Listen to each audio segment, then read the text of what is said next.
Τι είναι αυτό? Ένα σπουργίτη.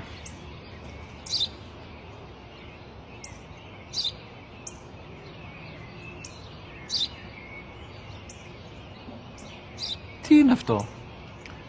Μόλις τώρα στο πατέρα, σπουργίτη είναι.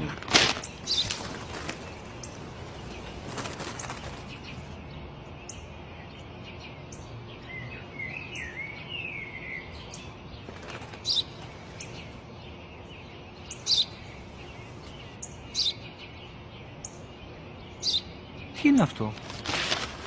Ένα σπουργίτη είναι, πατέρα. Ένα σπουργίτη. Σπου-γι-τι!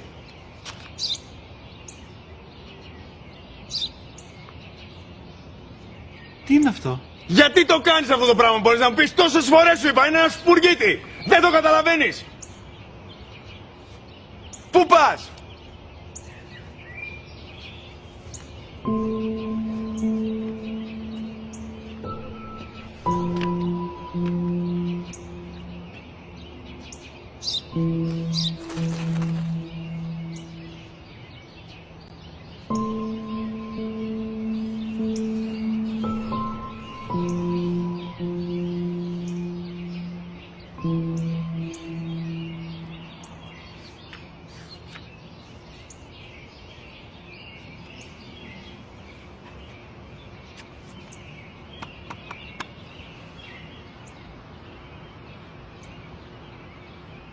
Δυνατά.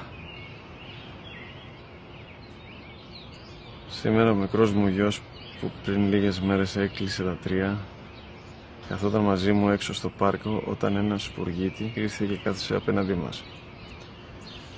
Ο γιος μου με ρώτησε 21 φορές τι ήταν αυτό και του απάντησα και τις 21 φορές ότι ήταν